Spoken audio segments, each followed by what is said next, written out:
오늘은 홍수는 인류 구원의 과정이었습니다라는 주제로 함께 은혜를 나누려고 합니다.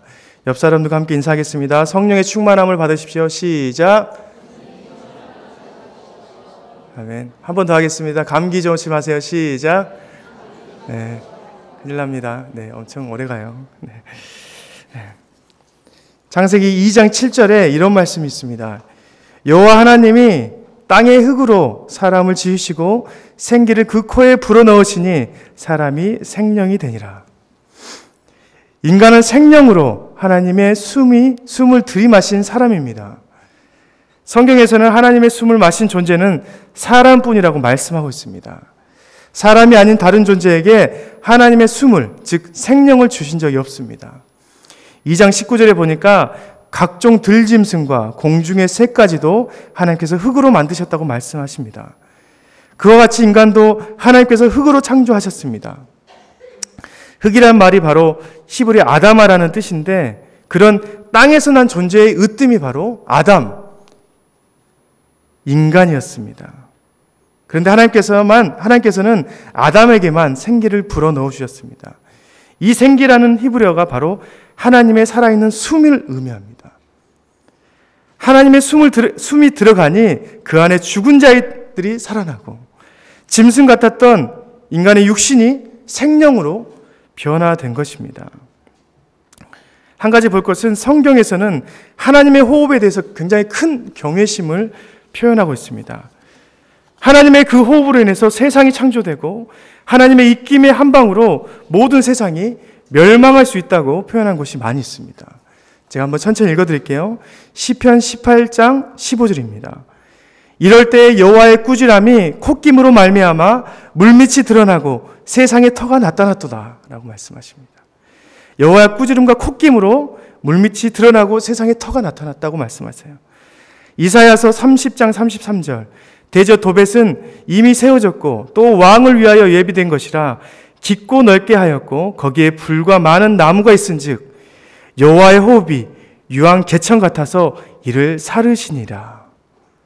여호와의 호흡이 그곳에 도벳에 임하니까 완전히 풍성했던 곳이 멸망한다고 말씀합니다. 욥기 37장 10절 말씀입니다. 하나님의 입김이 얼음을 얼게 하고 물의 너비를 줄어들게 하느니라. 모든 자연도 주님 앞에, 여호와 앞에 굴복함을 말하고 있는 것입니다. 하나님의 이 경외스러운 엄청난 능력의 호흡이 우리에게 들어온 것입니다. 하나님의 호흡은 창조의 능력이 있을 뿐 아니라 온 세상을 주님의 콧김으로 멸할 수 있는 위대한 능력이 있는 것입니다. 그분의 입김 하나로 모든 나라가 얼어버리고 물이 줄어서 온 인류가 힘들어질 수 있다는 것이 바로 주님의 호흡, 주님의 숨이었습니다. 그런 위대한 능력의 하나님의 호흡을 주님께서 우리에게 넣어주신 것입니다. 주님의 생기, 살아있는 숨을 들이마신 인간은 이제부터 생명이 되는 것입니다. 그냥 육신 덩어리가 아니라 살아있는 존재, 영혼이 살아서 땅에서 자라나지만 살아있는 영혼으로 하나님과 소통할 수 있는 그런 존재가 바로 인간이 됐다는 것이죠. 그런데 이런 생명으로 가득 찬 공동체에서 하나님의 메시지가 끊어진 때가 있었습니다. 바로 노아 시대 때였습니다. 살아있는 영혼인 우리의 존재가 다시 땅의 존재로 육신으로 돌아오는 장면이 나오는 것입니다. 노아의 시대 때 정말 극도로 심각한 제약의 상태가 진행됩니다. 그들의 범죄가 심해지니 하나님께서 어떻게 말씀하십니까? 오늘 말씀 6장 3절의 말씀입니다. 여호와께서 이르시되 나의 영이 영원히 사람과 함께하지 아니리니 이는 그들이 육신이 됨이라. 나의 영이 영원히 사람과 함께하지 아니하신다. 그래서 그들이 육신이 되었다라고 말씀합니다. 육신이란 단어가 바사르라는 건데 이 바사르란 말은 육체, 살, 고기란 뜻입니다. 음욕으로 가득 찬 짐승 같은 존재를 말하는 것이 바로 바사르, 이 육신이 되었다라는 것이죠. 영적이지 못하고 음욕으로 육정만 가득한 그렇게 쫓아다니는 존재들이 바로 육신인 것입니다. 겉으로는 사람의 형상을 하고 있지만 결국 그들에게는 생명이 없음을 또 짐승과 똑같은 존재가 되어버린 것입니다. 그들이 짐승처럼 되니까 이루어진 상태를 오늘 말씀에서 뭐라고 말했냐면, 첫 번째, 하나님의 아들들이 사람, 아담의 딸들과 혼인한다라고 말합니다. 땅의 존재들과 영적인 관계를 추구하는 것이 아니라 육정으로 살아가는 자들이 됐다는 것이죠. 두 번째, 사람의 죄악이 이 세상에 관영했다, 가득 찼다라는 것이죠. 세 번째, 그들이 계획하는 모든 계획이 항상 악했다라고 말씀합니다.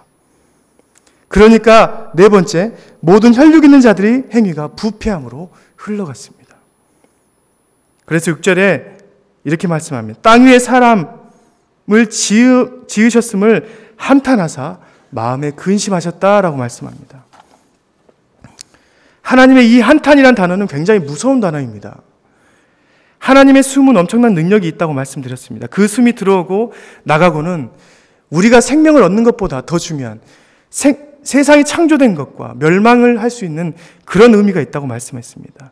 그런데 이 한탄의 의미는 나함이라는 히브리어인데 깊게 숨을 내뱉다라는 것입니다.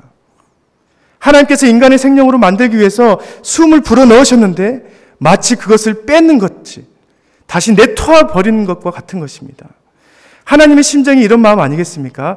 내가 이 숨을 걷어들이겠다라는 의미가 아니겠습니까? 인간이라면 이제 꼴도 보기 싫을 정도로 하나님께 상처를 드린 존재가 되어버렸습니다. 6장 초반부에는 거의 인간에게 희망을 찾아볼 수 없을 정도로 죄가 판을 치고 있었습니다. 언제나 하나님의 관심은 인간에게 집중되어 있었는데 완전히 엉망인 상태가 되어버렸다는 것이죠. 인간 세계가 죄로 오염되고 온 세계가 그 죄로 가득 찬 그런 상태가 되어버린 것이죠. 병에 걸려서 온 땅이 저주받은 그런 상태가 된 것입니다. 여러분 잘 생각해 보십시오. 여러분이 금붕어를 엄청 좋아해서 몇십 마리를 샀습니다. 그래서 어항에 집어넣었습니다. 그런데 그 중에 한 마리가 병에 걸려서 죽었습니다. 둥둥둥 시체로 떠돌아다닙니다. 그런데 거기에서 나온 병균이 다른 금붕어들을 전염시켰습니다. 그래서 어항에 있는 많은 물고기들이 병들어서 죽고 병들어 있는 상태로 있는 것입니다. 여러분 그렇다면 여러분은 지금 당장 그 어항을 갈아엎어서 모든 물고기들을 죽이지 않겠습니까? 당연히 죽은 물고기는 건져내고 그 안에 있는 물을 버려야 하는 것이 당연한 것입니다. 그리고 검사를 해서 눈알이 풀려 있거나 병들어 죽은 물고기는 살아있더라도 병들어 있는 물과 함께 쏟아야 하는 것이 당연한 거 아니겠습니까? 그런데 그 물고기들을 검사해 보니까 딱 한 마리가 병균이 침입하지 않는 깨끗한 물고기였습니다. 그러면 여러분은 어떻게 하겠습니까? 그 물고기를 건져서 살리지 않겠습니까? 다른 물고기는 다 죽이고요. 어떤 사람은 너무 매정하다고 하더라고요. 그렇다면 이렇게 생각해 봅시다. 그 물고기가 세상에 한 마리밖에 남지 않은 물고기다. 그 물고기가 지금 내 어항에 있다. 내 어항에 있는 물고기가 세상에 단 한 마리인 물고기라는 것을 다시 한번 생각한다면 그 단 한 마리의 물고기를 위해서 여러분은 당연히 그 어항을 엎고 그 안에 있는 물고기를 다시 다 처리하지 않겠습니까? 그래서 깨끗한 상태로, 깨끗한 환경, 좋은 상태로 다시 그곳을 채우지 않겠습니까? 그 물고기를 위해서 말입니다. 당연히 이성이 있는 사람이라면 그렇게 할 것입니다. 어떤 사람은 하나님께 이렇게 말합니다. 왜 그렇게 무모한 시도를 하는 것입니까? 한 마리 때문에 수많은 물고기들을 희생시키는 게 맞습니까? 라고 말할 수 있습니다.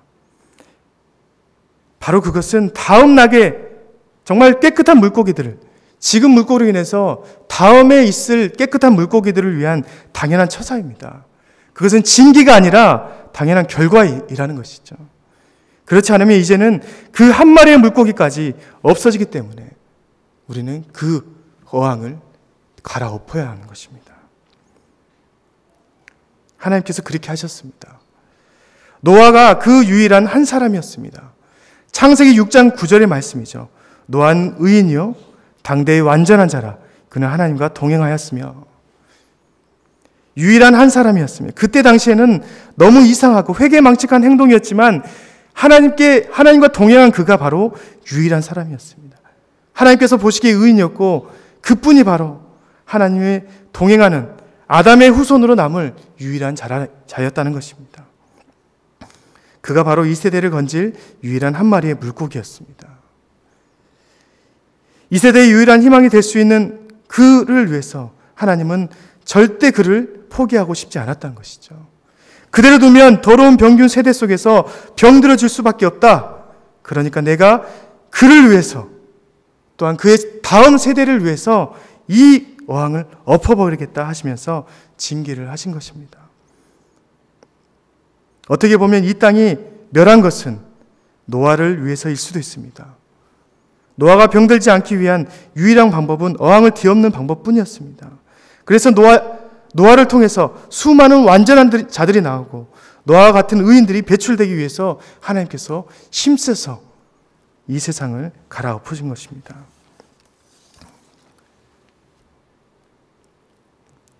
노아가 특별한 것이 있었습니다. 그때에는 정말 특별한 것입니다.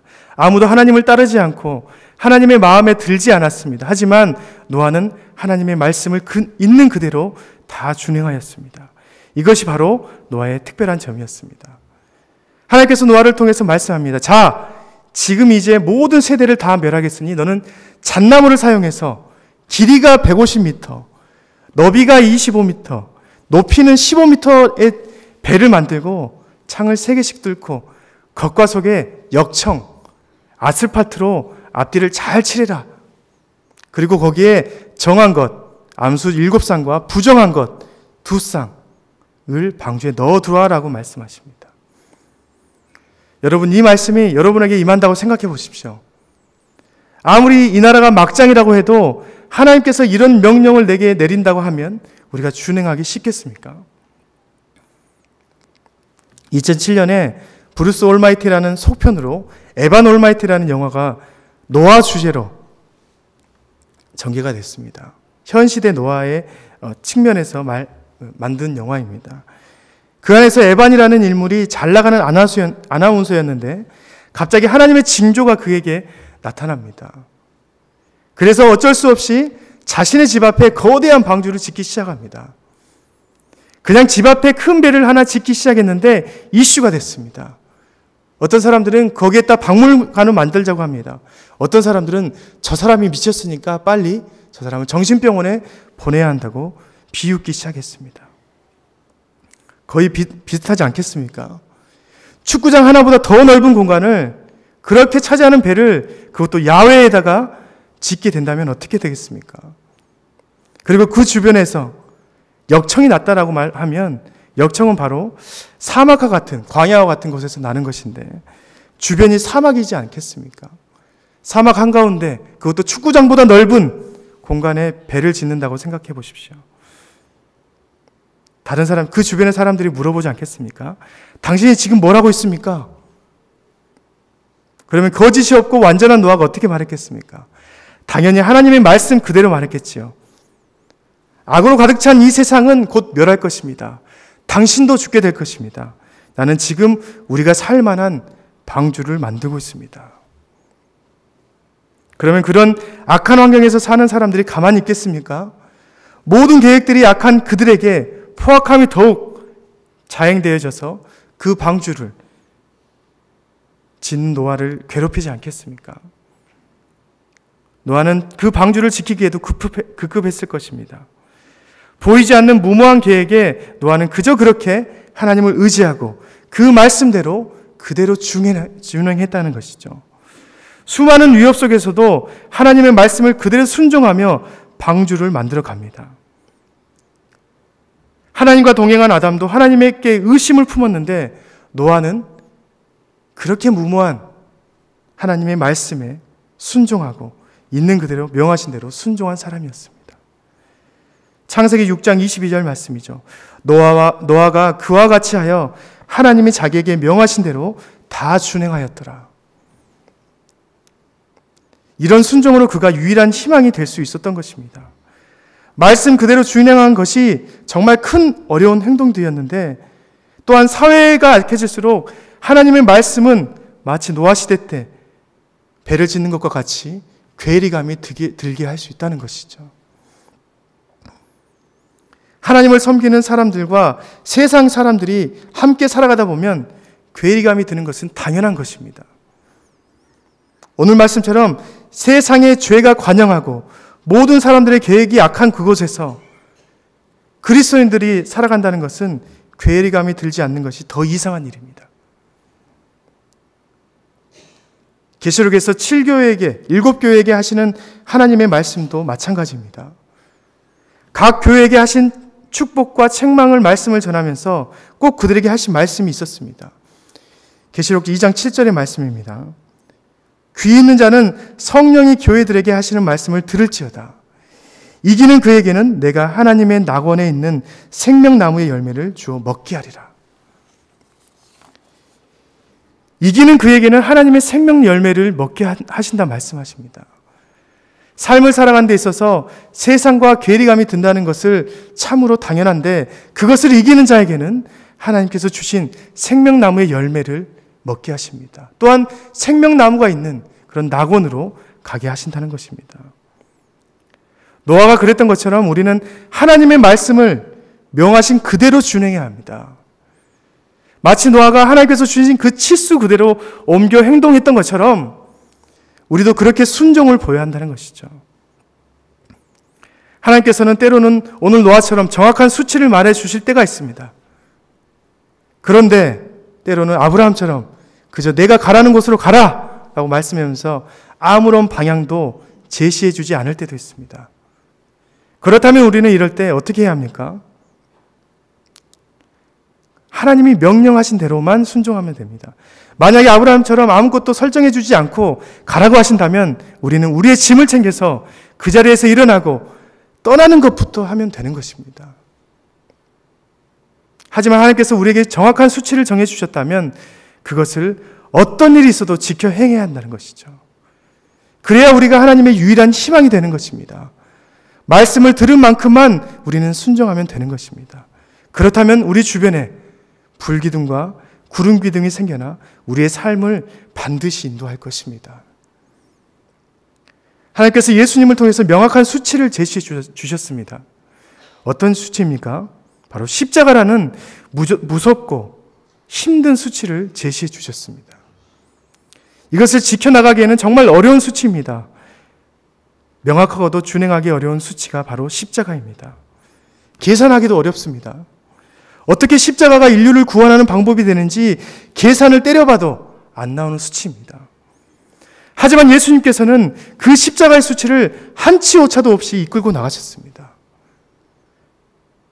하나님께서는 어떠한 방법을 통해서 움직이는 분이 아니라 그 사람의 순종의 발걸음을 통해서 움직이시는 분이 바로 하나님이십니다. 방법이 중요한 게 아니라 순종의 마음이 중요한 것이죠. 그 마음의 중심이 얼마나 주님께 순종하는가를 측정하여 그분이 바로 일하신다는 것입니다. 사랑하는 성도 여러분, 성경은 노아의 이야기를 통해서 처음으로 정한 것과 부정한 것을 이야기해 줍니다. 그전에는 한 번도 정하다, 부정하다라는 말이 나오지 않습니다. 하지만 의인 노아를 말하면서 정한 동물과 부정한 동물을 구별해 방주 안에 들이라고 말씀합니다. 정한 것과 부정한 차이는 무엇입니까? 순전하냐, 순전하지 않냐라는 그거의 차이입니다. 이것은 세가성경에 살면서 너희 정결한 삶과 부정결한 삶이 있다는 것을 표면적으로 보여주는 그런 의미입니다. 정하다라는 것을 히브리어로 찾아봤더니 100% 순전한 뜻, 다시 말해서 순전의 금, 정금과 같은 상태가 바로 정한 것입니다. 거기에 어떠한 불순물도 들어가지 않는 그런 상태가 바로 정한 것입니다. 하나님의 말씀을 듣는 자들이 이 정한 마음을 회복해야 합니다. 노아가 가졌던 그 순전함으로 하나님의 말씀을 들어야 한다는 것이죠. 세상의 죄가 관영한 상태에서 하나님의 말씀을 100% 듣기가 얼마나 어려웠을까요? 그렇지 않았겠습니까? 육신의 사람들이 짐승처럼 다가오면서 그 계획마저 악하게 진행되는데 그 중에서 하나님의 음성을 세상의 불순물이 없이 들었다는 것은 참으로 의인의 모습다운 모습입니다. 여러분, 이 정한 마음이 바로 다윗에게도 있었다는 것이죠. 다윗도 하나님이 보시기에 합한 자로 불림받았습니다. 그런데 그 합한 마음이 흔들릴 때가 있었습니다. 살인을 하고 부하의 부인을 가늠한 행동이었습니다. 그런데 그 죄를 깨닫고 하나님께 간구한 기도 중에 시편 51편 말씀에 이런 기도가 있습니다. 10절 말씀이죠. 하나님이여 내 속에 정한 마음을 창조하시고 내 안에 정직한 영을 새롭게 하소서. 이런 정한 마음은 헬라어의 원어로 보면 통하다라는 마음과 같습니다. 그의 마음과 내가 통한 마음, 그 마음이 바로 정한 마음입니다. 하나님의 마음과 통한 마음을 바로 정한 상태라는 것이죠. 하나님께서 주신 그 마음이 동일하게 우리에게 전달될 때 우리의 마음이, 우리의 영혼이 정하다라는 것입니다.